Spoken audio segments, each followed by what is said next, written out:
Welcome to A Million Little Minions a Minute, Episode 1, subtitled How do you say Walter Benjamin in Minionese? Answer, Benjaminion. Apparently. I don't know if that's true. That was just a guess. I've heard that. So today we're looking at Minute 17. the famed, minute 17 of Minions, 2015. It's our favorite so far. I mean, I personally have seen this clip probably about at least 10 times so far. And I've met probably 5. Each of those times was more incredible than the last.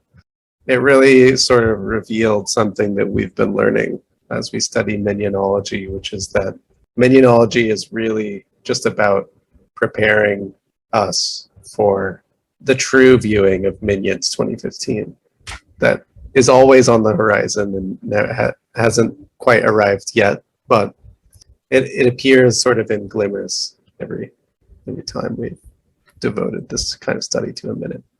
Mm-hmm. We're just catching the first glimpses of this horizon, but we do intend to finally rewatch the whole movie at the end of this series of reports. Yeah. And we expect it to be enlightening, fully enlightening, to say the least. Yeah, we will be jettisoned straight out of the cycles of karma and into nirvana. That's the idea. I'm glad that you brought up the word report, because a lot of our listeners have been calling this a podcast, and we wanted to just sort of start off with an admonition towards those listeners. We're really, really upset with those listeners. We're very unhappy with them. Yeah. That clear to start. I'm sorry that we didn't say it sooner. Yeah, we didn't want to we weren't trying to butter up anybody and just to let them down with the bad news that we're upset with you. But if you're one of those people who've been thinking of this as a podcast, just please don't tell us that anymore to our faces. And also about the sound quality. Right. Don't care. We're minions. Back off. We don't even know what a microphone is. We're minions. Mm-hmm. So let us know what a microphone is. Please. We're minions. So let's jump right in. Mm-hmm. Episode 1, minute 17, the Minion Minute. Here we go. Orlando, Clark. Hey, sawatika, Orlando. Oh, hello, papagena. Tu le bella con la papaya. Torino, Orlando?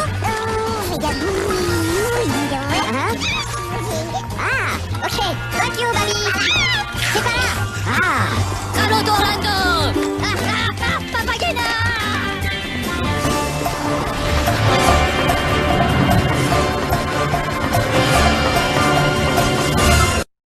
Okay. Okay, so that was the first half of the minute. Right. Yeah, I think that went too far. Sorry. A lot. That's a lot. Because if y'all didn't know, the Minions movie is rich with unfathomable detail. Yeah, we're gonna get into a little bit of that. Mm-hmm. We gotta summarize it for y'all, because you can't see what we can see, sadly. Right. Not everybody has the privilege of owning a Blu-ray copy of Minions 2015, so I know it's a bit hard to access. Sorry for those of you who don't have a copy, but we're gonna try our best to make it feel like you were right there with us in that minute. For the maybe even in deeper touch with the Minions movie, because we're really gonna talk about it. Like, there's a lot here, and it's just a minute, but we're gonna talk about it for a lot longer than a minute. So yeah. Anyway, they're trying to go to Orlando. First of all, right? Wait, how much background information do we have though about this minute on its own terms, right?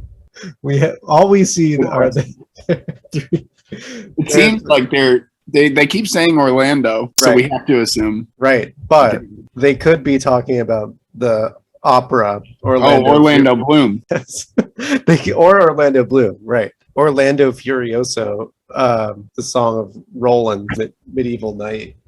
who rampages. It's an opera, Italian opera, and I did some research because I was curious what they might be talking about with this Orlando. They repeated it again and again, and it seemed really significant. So I looked it up. Orlando Furioso is about Roland, the paladin of Charlemagne's rampage. He goes mad with despair because he gets left by his lover and rampages through Europe and Africa, destroying everything in his path. And that's the sort of plot of Orlando Furioso, which really seems exactly like something I would imagine Minions doing. It's a kind of interesting intertext for this movie because the Minions are traveling around the world, rampaging, destroying in their way.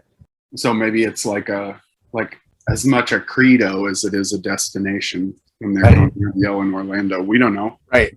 We're just minions. And Yeah. it's only a minute. Right. It could be Orlando Bloom, though. I mean, another possibility is that, like, you know, they could be meaning a different Orlando every time that they yell it. Right. Every time they yell the word Orlando, it constitutes a new Orlando.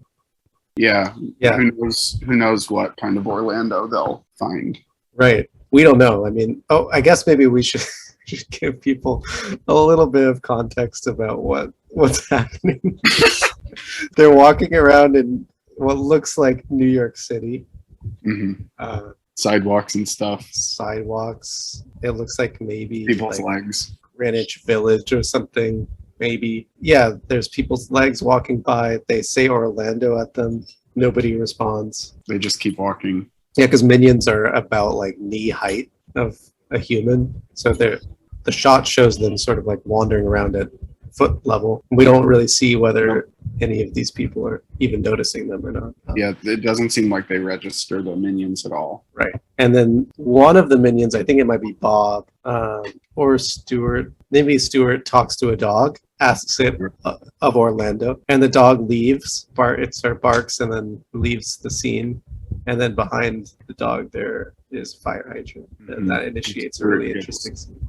Distracted by the fire hydrant. Right. He starts to approach it with amorous intent, clearly. He says Papagena. You can hear him say that. He calls it Papagena, which we looked up, and that's also apparently an opera reference. It's a reference to the magic flute. There's a female love interest, Papagena. And then he says something about a papaya, but it seems flirtatious. Mm-hmm. And it's striking how they're like just the same yellow. He seems to recognize something that he shares in common with this fire hydrant. He's very, very interested.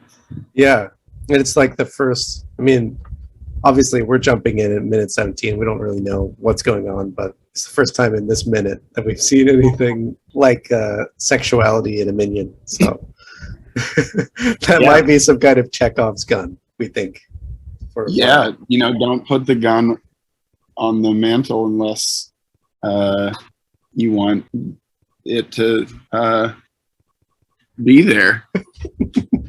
You should not put a gun on a man, first of all. Children can reach that. Okay. Thank you. Most gun accidents happen on the mantle. We do want to say don't put a gun on a mantle. Right. Even if you do want it to be there, don't. So we don't know if it's a Chekhov's gun scenario for something that happened before or after this minute, because we only know this minute of the movie. Mm-hmm.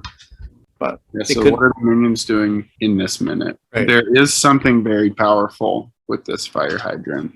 Yeah.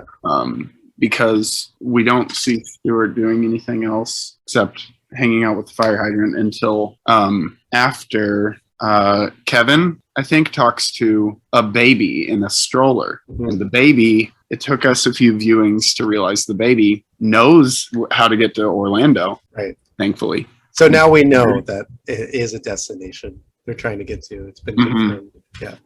Mm-hmm. So the baby points to the way that they can go to Orlando. They go, but they have to drag Stuart, like flailing away from this really enticing papaya-like fire hydrant. Papagena. Papagena.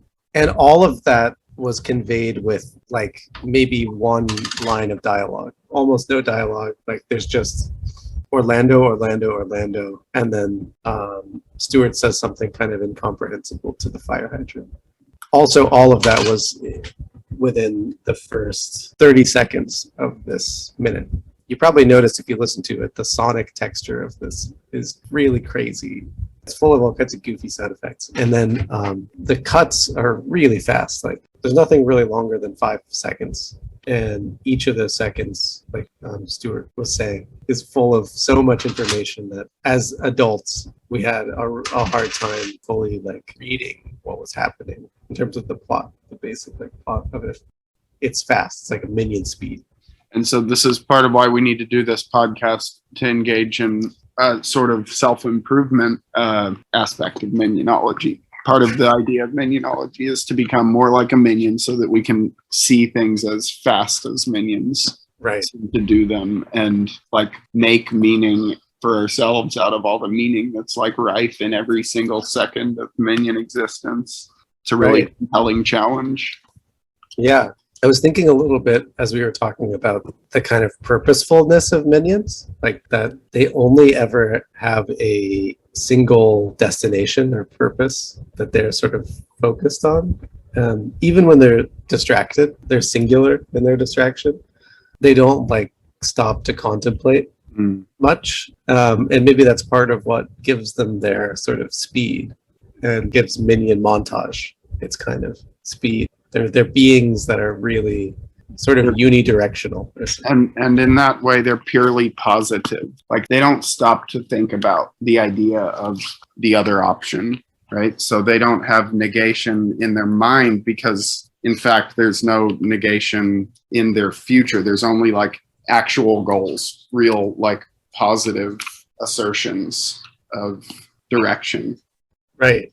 So they're not pretending to have like equal choices. They just have a destination all the time. But not a singular one, because as we saw, like separate minions can have separate destinations, separate goals. So and they seem to be like totally determining also. Like they have to drag Stuart away from they have to drag me away from the fire hydrant and Stuart. I thought that we were gonna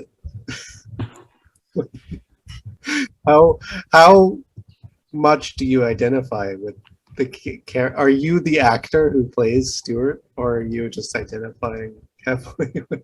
It's like a magical thing, you know, like the law of attraction, kind of like if I think it enough, I'll somehow, at least metaphorically, become Stuart. Right. I think that's part of what minionology means to me. Mm-hmm. Yep. I'm gonna try to be Stuart every second of every day. It's a really lofty aspiration, but I applaud you for that. Yeah, it's just an interesting idea, and so I want to do it in like really good faith, Yeah, of course. So they have to drag me away from the beautiful yellow papaya hydrant. Yes. And then, are we caught up? Should we keep analyzing after we finish the rest of the minute? Yeah. Here we go.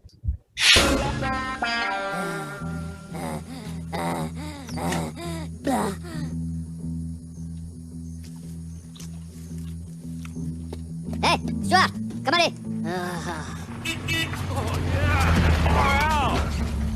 Looks away, brother. Ah. No, Kevin. Mets les doigts. Aspetta.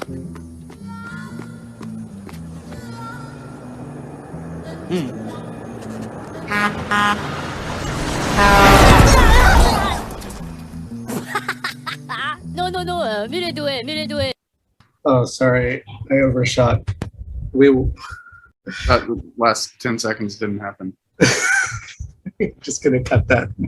Don't dare say anything about it, listeners.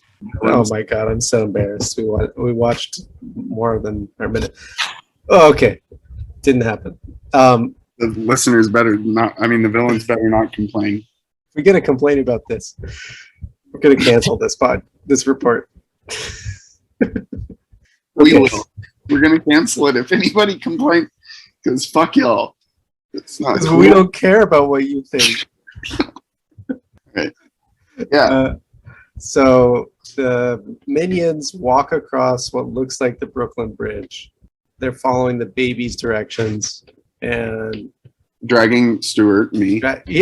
continuing to drag Stuart, right? Across the bridge or Yeah. yeah. And I think once they're across, Stuart is still like, I guess Bob is holding onto Stuart. Yeah. Still dragging. Right. You don't really notice those details the first time Mhm. at all. But yeah, so they made it to outside of New York City, which in this universe, there's like a cornfield right outside of Like Texas. Yeah. Suddenly they're in the Midwest, right outside of New York City. Mhm. And some kind of like cowboy music starts playing. The tempo really slows down. It was a bit frenetic, and then it gets a little slow. And then across this dusty road, they see a hippie, and the hippie looks like really, totally like mindless. Like his eyes are very like dull. He's like chewing something really slowly, but in a way that looks like a cow. Mhm. And he's holding a sign that says New York City. Which is strange because I think they just came from New York. So he's trying to just go back like whatever distance the minions were able to walk to New York from New York. I mean, but also, Interesting. Yeah. you think the minions might have walked for a long time. Yeah. We don't know. Like they don't seem to need food or anything. So They do seem tired. Like they do seem they're tired. tuckered out. It's dusty. They're in a cornfield. You But can I think still that's- see Manhattan, so they couldn't have walked that far, but could have been far enough. Anyway, the animation medium really works well for the kind of insult that they wanted to direct at this hippie. Right. You know, the creators of this movie, because not only is he like chewing cud, but I guess like a cow, you know, the ideal cow, platonic cow. He's like perfectly still otherwise. Like he doesn't have any motion, you know, except for his mouth. Yeah. Like just a statue with a moving mouth kind of, and it really heightens the kind of idea of pure mindless, you know. And yeah, again, he's trying to go back to New York for some reason. He's like right by New York. Yeah. So they see the hippie hitchhiking. He's got his thumb out and a sign that says New York, and then this sort of like classic VW van that's decorated like the Kinkisi electric Kool-Aid acid test van stops. He says, "All right," and then he gets in, and then they zoom up, and then immediately, like there's not even like a split second frame, the minions like have learned that technique. They just like, it's like almost instantaneous mirroring. So they start vying over who's going to copy him and do the same thing and hitchhike, stick their thumb in. Mm-hmm. Yeah. So Kevin sees him, and what struck me is that he holds out his hand with the thumb stuck up, looking at it like he not only had never known that hitchhiking was, you know, a thing, and you do it by putting your thumb up, but maybe that he had forgotten about just the physical function of putting his thumb up. Also, is something like his hand was foreign enough to him that he was learning, it seemed, at the same time how to hitchhike and also how to put his thumb up. Right. At all. Right. I mean, before this, we haven't actually seen a minion's thumb before. This could be like, we don't know very much about minions as an organism, but it could be that they're not only do they mirror behaviors, but they can mirror like anatomy at will. I don't know. Like, in that case, not only did he learn about thumbs, but that learning of thumbs actually granted him a thumb for the first time. Yeah. We don't know. His body learned the thumb. Yeah. The minion body learned the thumb.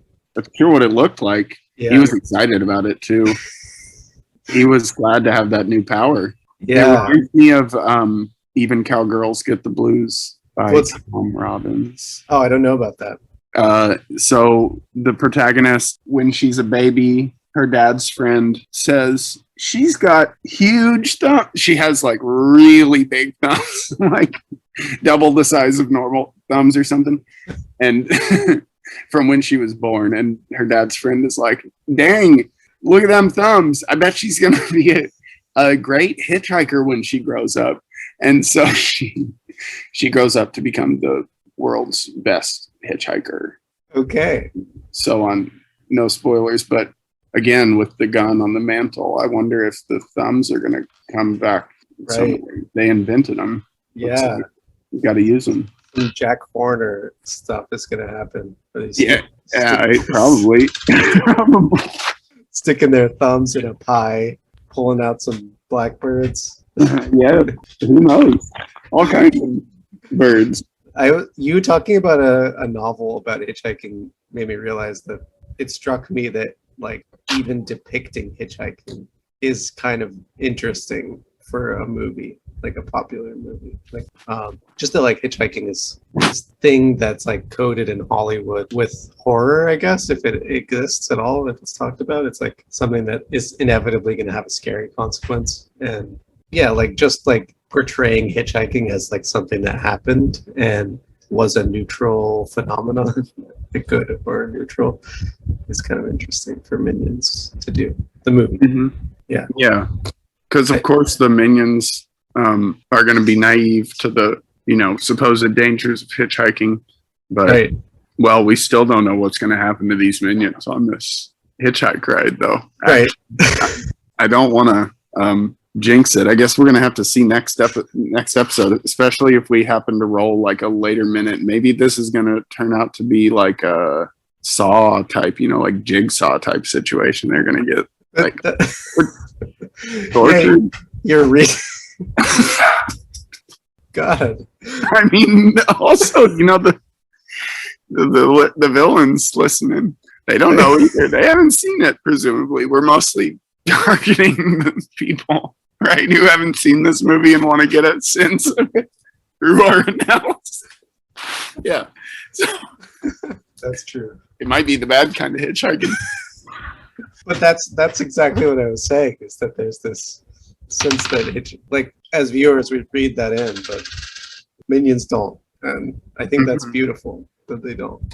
That's all I'm saying. That's all I'm saying. And not sad. If you're a villain out there and you're hoping for a dark Jigsaw ending to this hitchhiking saga, then fuck you, because minions don't deserve that. Yeah, they deserve your obedience as your henchmen, not to be treated like that. Yeah. Because honor your henchmen. Yeah, respect your workers. Honor your henchmen adds more of a ring to it, though. We should get that posted up in factories, like in the management office. Mm-hmm. Definitely. Instead of workers of the world unite, it's just honor your henchmen. Mm-hmm. I mean, I wonder what that would do. It reminds me of like Zizek saying that he prefers bosses to seem like bosses by being assholes instead of like pretending to be nice or whatever, because they're still bosses. Right. And same kind of thing with landlords and whatever. Yeah. Yeah, like calling your employees your henchmen reveals more about the actual relationship that you have with them than giving them a casual Friday where they can wear jeans or something. Mm-hmm.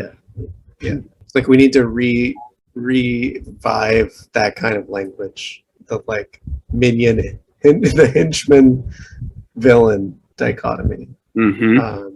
And the minions are exposing that for the truth that it is. Right. Yeah. But we don't know any of that because we haven't seen any other minutes yet. It could still be the Saw thing. It might be Saw. All we know is that they so far seem to want to go to Orlando.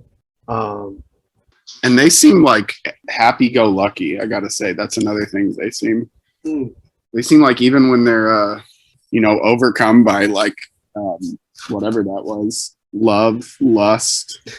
For the fire hydrant, yeah. They're still kind of like not too serious. Yeah, there's a definite like comic quality to the whole texture of the movie that, I mean, I think the minions are part of that because they're very cheerful, but also like it kind of feels like slapsticky so far. Like there's this sort of, like it has the logic of a joke. They're walking around in New York asking for directions to Orlando. They ask an adult, the adult ignores them. And then they ask a dog, the dog runs away. They ask a baby, and then the baby gives them directions somehow inexplicably. And that's kind of like the punchline, maybe, of the joke. I don't know if it's a joke structure. Right. Yeah, it seems like a serious joke, though. Like, I mean, I guess all jokes are serious. I think it is a really serious joke, because it almost suggests that in between an adult and an animal is a baby. You ask one, and then you ask the other, and then you find like what's in between. A dog and a human that doesn't want to talk to me. A baby. Right. And that baby is full of information, right? The baby is like sitting there babbling and like chewing on something that's teething, I guess. But it like interrupts its teething just long enough to point in the direction of Orlando. It's so consumed with its desire to teethe, maybe another way of saying this is that it would have all of the information that a minion would need, but that is hidden behind some kind of like purely desiring exterior or something like that. It's just like can interrupt that like pursuit of its desires just long enough to like point the minion in the direction that it needs to go, and then it's back to teething. Yeah. Interesting. Is the baby like the minions in its pure intentionality? It's not like wavering between possibilities. Maybe, yeah. And it's like it's in this weird middle ground between like an idiot and a genius or something. Mm-hmm. Where minions are too, maybe. Because who would be like foolish and idle enough to like help this ridiculous little yellow thing figure out how to get to fucking Orlando? Only a baby, but the baby knows everything also. Right. Yeah, it's kind of like the baby geniuses thing. Kind of like the baby yeah. Yeah, it's just like sort of stuck in there. Maybe it's a reference, like if you, for the parents who have seen Baby Geniuses, grew up on that, and now have kids who are watching Minions, they'll see that and they'll be like, oh, okay, I get that. I can imagine all the parents in the theater when it came out. Like most of them probably in the viewings were kind of simultaneously like they did like, oh yeah, with their eyebrows. Maybe some of them even turned to each other and they were like, that's a Baby Geniuses reference. Clearly this is a highly densely elusive text so far. So we read stuff. Should we talk about what we read? Because this is minionology. It's academics. We're right. doing something very, very serious. We read a lot of things. We should get into it because I feel like we're hovering on the edge of the science of minionology. I don't know that it's academics now that I think about it. I think it's more, we hope that it's much more broad than academics. Yeah, we're trying to bring all this important depth and detail and everything the Minions movie has to teach us, like down to the kind of simplest and most digestible, obvious representation. Yeah, I mean it's in the sense that it's also a plan for political liberation and invention, creativity. It's of course. It's more than academic in the pejorative sense of being devoid of praxis or something. Because I think that there's something deeply inspirational. There's an inspirational value to minionology, and there's a programmatic aspect. Although it's not necessarily a blueprint. It's more of a like a toolkit. Yeah. A weapon rack. Yeah. It's a series of ever increasing and expanding metaphors for dealing with and attacking the world. Mm-hmm. Especially attacking the world. Yeah. I think that's the Minions vibe. I mean, that's the Orlando Furioso thing going on. Mm-hmm. So for this episode, we read Walter Benjamin's the work of art. What is it? The work art in the age of its mechanical reproduction, and that was great. Right. But I think that the like, yeah, in the pursuit of a minion montage theory, Benjamin was really helpful in thinking about, like, I was thinking about the maybe place where he writes about the way in which film gives us a kind of power of perception that is like an enhancement of natural perception. Like it, He talks about slow motion, especially. yeah, slow motion close-ups. Caught my eye, like a way that the apparatus, the film apparatus, can enhance our reception. You know, our sense of reality. We see things that we can't see otherwise. There's this line, then came the film and burst this prison world asunder by the dynamite of the 10th of a second, so that now in the midst of its far-flung ruins and debris, we calmly and adventurously go traveling. And yeah, like thinking about the 10th of a second, not as like an enhancement of perception, but actually as a challenge to perception. Yeah, the other way, because the 10th of a second could be expanded, like Benjamin was thinking of in early film, but in a kid's movie like this, everything goes like really fast, and so like that's why we had to watch the clip many times, and this is why y'all need to be listening to this report, because there's so much here that it's like really important to understand, of course, because it's about minions. Right. And anyway, totally. But like it's also important for us because we're both in our fourth decade of life on this earth, and there's a kind of neuroplasticity that I think you need to experience minion level montage. And maybe watching this movie is a kind of training to get back to that and to be able to just sort of like open up your own perception to a speed that's coming. Like I think that there's a level of avant-garde sensibility in the speed of minions. Like it's in the way that like whatever goes by the name of like hyperpop is seen as like accelerationist pop or something like that, or like piece of music, that kind of stuff. It has this kind of futurist tone, maybe because of its speed, because it just like takes like pop formulas and like speeds them up and like pitches them up. Yeah, I feel like maybe Minions is like pointing towards the future in the same way, like pointing towards a kind of perception that we're not at yet.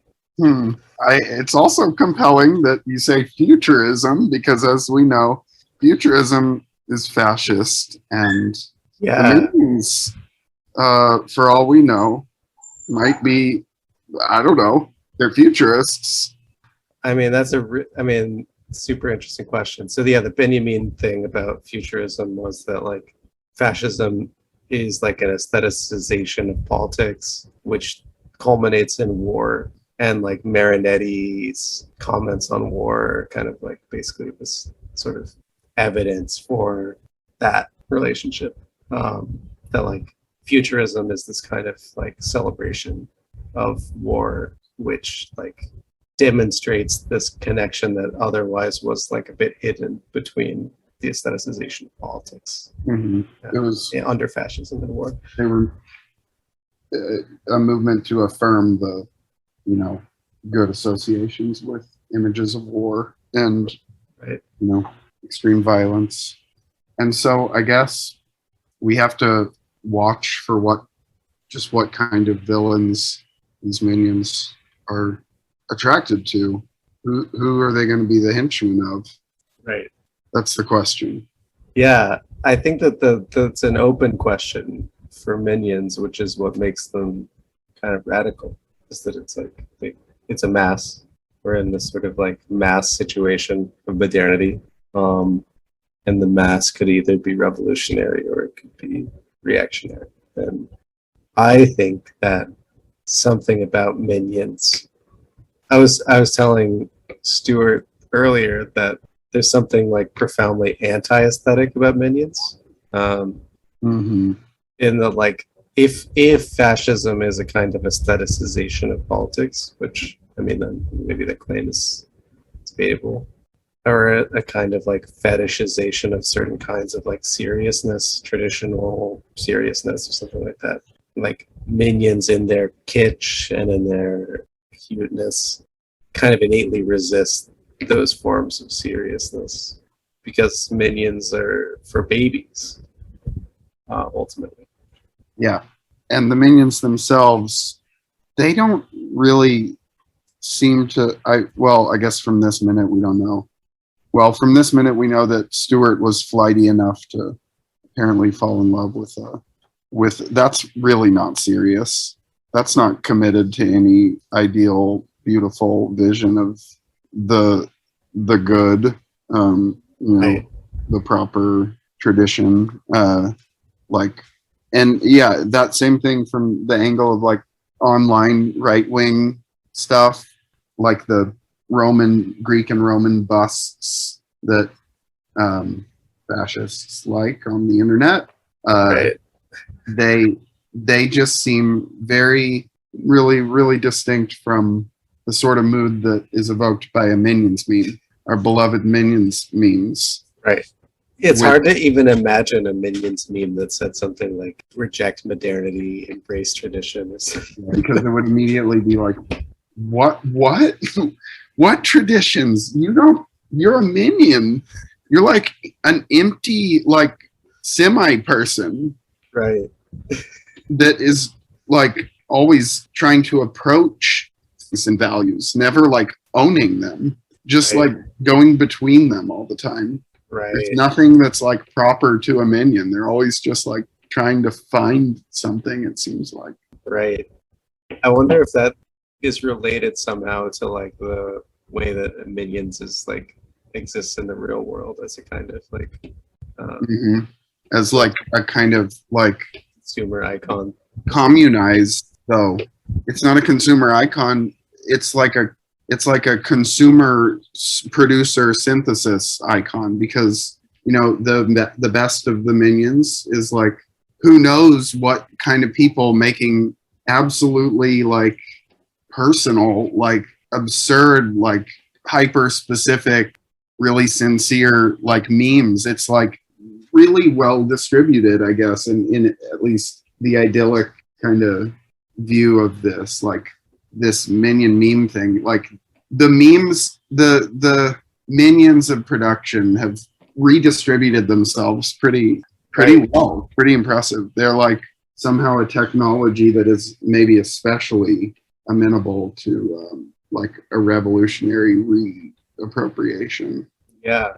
In that sense, at least artistically. Like Benjamin talked a lot in like, he wrote this when in like the 1930s, 1935, 36 or something. And he was already talking about how there was already a tendency for, the group of people who were readers to start to become writers sometimes too. And like, now, especially with the pinnacle achievement of Minions memes, we're seeing the full flip of like consumers and producers. Right. And I guess maybe part of it is also just how like Minions are always already debased in a certain way by their status. Like outside of memes, I mean, just like as like a toy or like as like a ride. It's almost like Minions came into the world as a product and then later became a film. Like it seems almost like an AI came up with like a program to invent something that was like the next amazing product that would just like be so cute and irresistible that everybody would want one. And also, there's a sense in which it seems from the power of the minions themselves, detached from like their stories, just the image and the idea of them, it suggests that like the movie didn't make the minions. The minions were there ready for the movie to like let them exist. It was like the minions almost decided for the movie to exist. Yeah, it's almost like the Minions are the actors and the movie is the costume. Yeah, but they're also probably the writers and like the set designers and everything. I feel like in this view of like minions as divine beings. Totally. They came into the world as divine beings, but chose to inhabit a toy product, which I feel like says a lot about the spiritual state of humanity now. And like it's a guide for us too, as people who are always already commodified in a certain way. It's like minions are totally okay with that, with like they embrace it in a certain way. They don't want to reject modernity. They don't want to, there's no tradition for them to look backwards towards. They just like always already are kind of in this hollowed out commodity form. And the question is like, where do they go? Where do you go from there?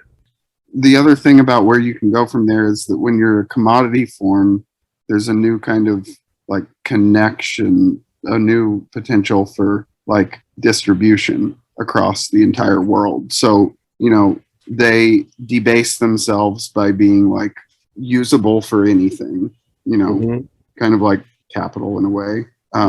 They're kind of empty in that way. They can accommodate a lot of different purposes, and Right. and they're kind of like, you know, they lose a semblance of like will, like their free will or whatever. They're just determined by external forces and pulled by like a vague like final cause.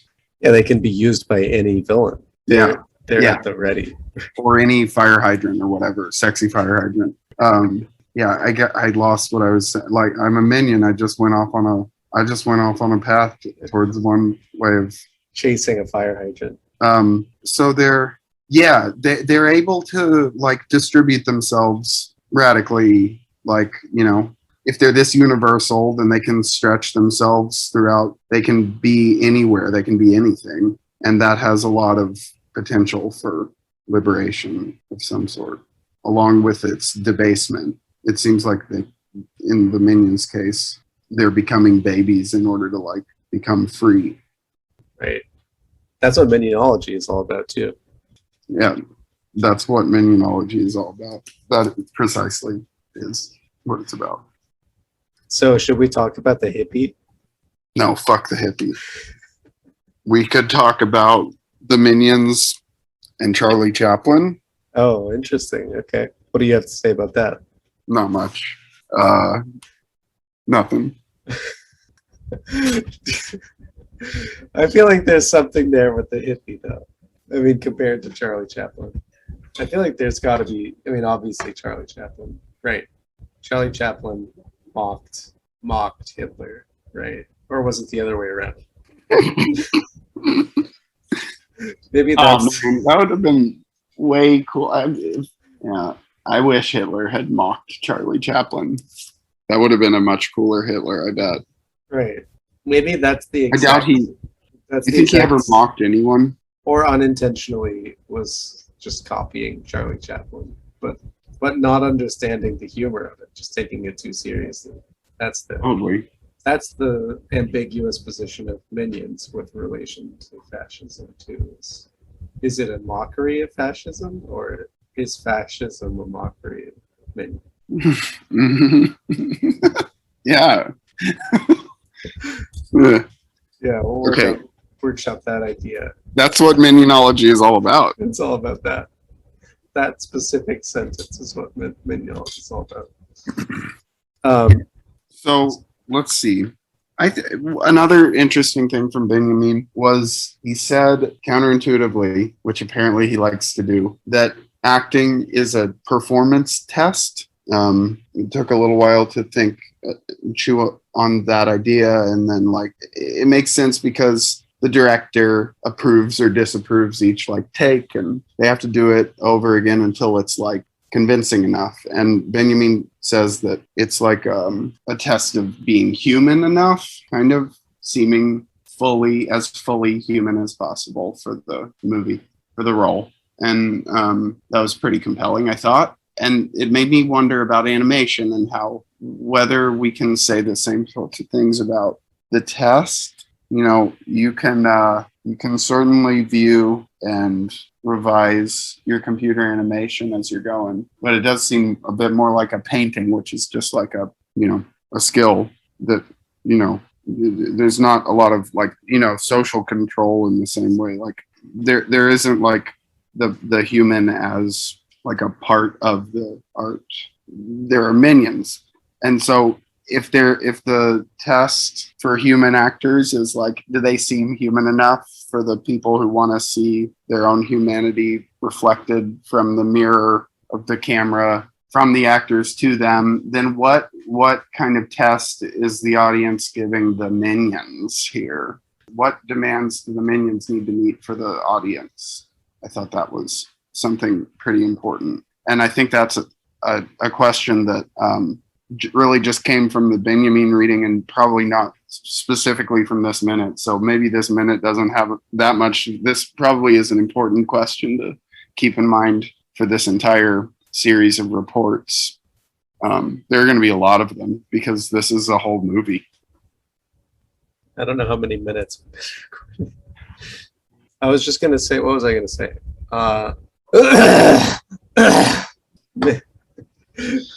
Minions. To answer the question of what is the test of a minion authenticity, maybe, is... Well, we know that a minion is doing a good job of acting. Right. Is that there's like this... The minion obviously exists in the world as an icon, as an image that we are aware of, and I think that's like pretty immediately recognizable, and all of its traits are there immediately without actually seeing the moving image of a minion in a movie. Like I think that most people who know about minions probably even haven't seen any of the movies of Minion. So it's almost like an animal that we know about. Not that I'm calling minions animals, but like just as a metaphor. It's like when you see an animal in a movie that's like a trained chimp or like a trained dog or something, whose role in the movie is to act naturally like the animal that we imagine in the real world, and just to do it in like this sort of, to like act out the essential characteristics of that animal. Yeah, but then what would be the essential characteristics of a minion? I think it's unlike an animal because it's much less specific than any given animal. It's like a minion, the idea of the minion doesn't seem specific, and I think that might be part of its essence. It's general. It's like translatability. It's kind of like multi. You know, it means it has to mean many different things. Has to be able to mean many different things. It feels like to be a minion because minions appear everywhere and they express all kinds of different things, you know, on shirts and in memes, and you know, also kids, the primary audience, aren't really like gonna be expecting probably any like very strict essence of the minions. They're just gonna be going and watching to see what kind of bullshit capers the minions are going to get up to. So then maybe their essence is just like an openness to capers in general, like just being open to the universe and all of its like dangers and joys and everything. And so they're just like the minions then in that way are like pure bits of like conscious existence or something, because they're conscious and they're not quite human. They're not animal. They kind of seem to be parts of just living in general. Yeah. With motivations. They seem, I mean, the interesting question is like, what is going on in the mind of a minion at any given moment? And like, it's the same question I often have with animals, right? There's this sense of otherness that even with animals that are really close to us, that like a dog, like I often wonder when I see a dog like doing a kind of facial gesture that looks like smiling. I have in the back of my mind this awareness that this species of creature co-evolved with humans and was kind of bred to do things that humans liked over time. And like smiling could have been one of those learned behaviors over time.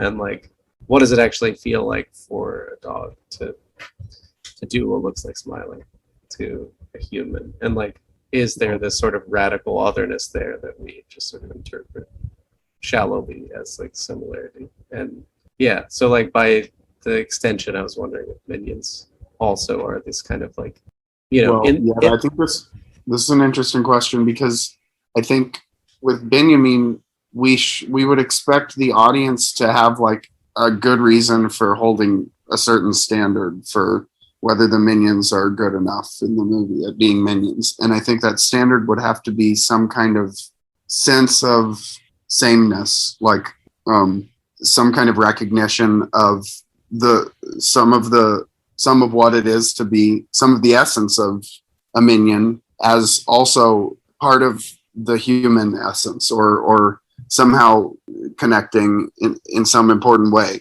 Like, it doesn't feel like it's likely that we would be, as the audience, fully like hoodwinked into thinking that the minions are meaningful to us.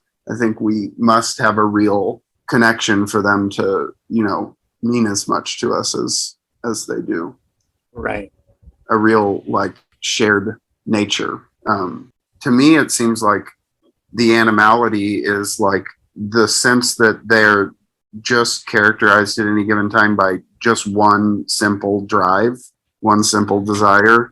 Whereas I guess we think of ourselves as being really complex and we can waver and stuff. They don't seem to waver at all. Like animals don't really seem to, I suppose, or we can't see it at least.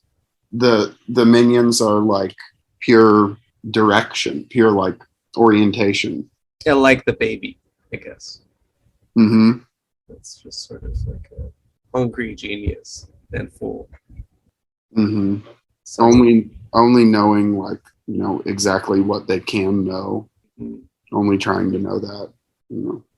Yeah, we were talking a little bit about how we would categorize if we had to build a cosmology in which minions fit, thinking about like human conceptions of mythological creatures throughout over time. What would we say minions are the most similar to? Are they like angels? Are they like sprites or fairies or like trickster elves? Or are they like dwarves, or are they just like human children? What archetype does a minion fulfill? Yeah, so email us your archetypes, because we never decided. We know that it's not children, because they're like self-determining. Mm-hmm. And even though they're having a hard time, they are seeming to find their way to Orlando. It looks like they're gonna hitchhike. They're getting around on their own. But they're not angels. They can't fly. They don't seem benevolent. Maybe they could be like fairies, but you think of fairies as like graceful and flitting around and stuff. Mm-hmm. Dwarves are more competent. Right. Dwarves are much more competent. So I think the minions might be a new mythological category that may be like the myth of our time. And it's like, maybe it's the myth of our time because they are like eminently transmissible between contexts and between meanings and significations. Yeah. The minions can be anywhere and mean anything almost, as long as it's not too fucking serious. Right. Yeah, and there seems to be, part of the reason they're so transmissible is because there's a longing for minions that was there before, maybe, that they're tapping into. And that's why they can exist as this like icon that's popular throughout East Asia, especially China, as well as Europe and North America. It's like whatever the like ideological differences that apparently exist between different kinds of blocks of geopolitical power, there is this common longing for minions that betrays something seriously similar. Really important. Not serious, but serious. Because right. I think maybe the minions have something to do with natural law. And just gonna drop that there. Yeah. We'll explore that more later too, along with that other question that I mentioned. We've got a lot of stuff to talk about. The minions are really important and really serious. Or we were also saying the opposite, because both are true, I think. Yeah, it would be too serious to say that not try to, to, I don't, yeah. That's what minionology is all about.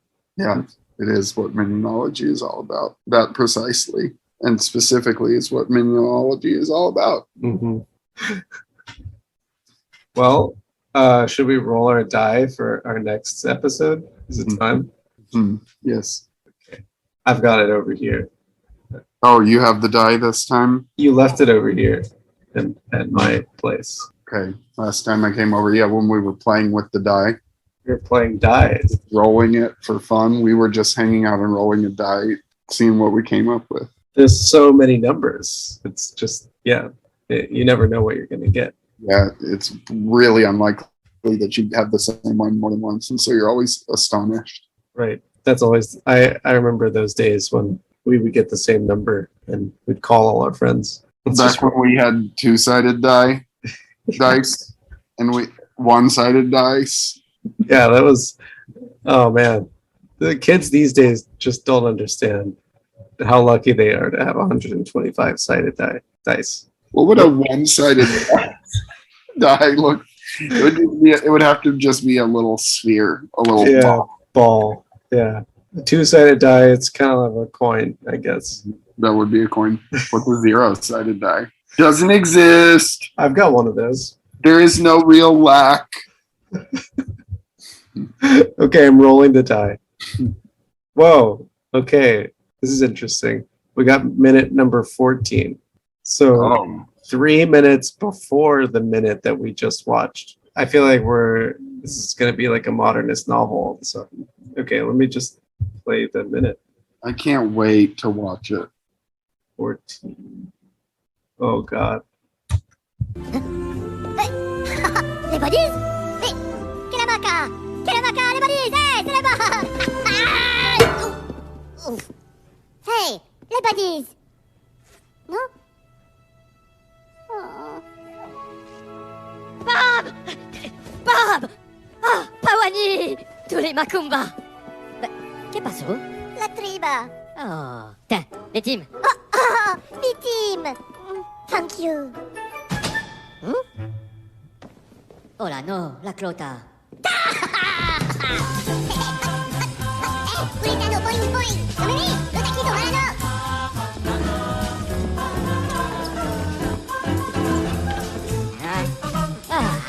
Tovarino, stuart? Si, le malaco. Ah, melatonin topinambur? Nah, pureko, pas poutine. Ok, aspetta. Oh, patingam. Ok, la troppa. Amazing. I'm definitely going to watch it at least 10 times. I'm going to watch it more times than you this time. Mark my words. We'll see about that. Any villains out there got a copy of Minions 2015 Blu-ray, and you want to watch it and give us some thoughts before our next episode? But no complaints. That goes without saying. Yeah, if you have something to say that's not nice, just keep it to yourself. You can type it, but don't send it. Nope. Save that in your notes, and then once the feeling is gone, then you just delete it. Then you can throw away the device that you wrote it on. That would be the safest option. Yep. That's what a minion would do. Yeah. Okay. Fuck all y'all. Bye. We hate you. We love you.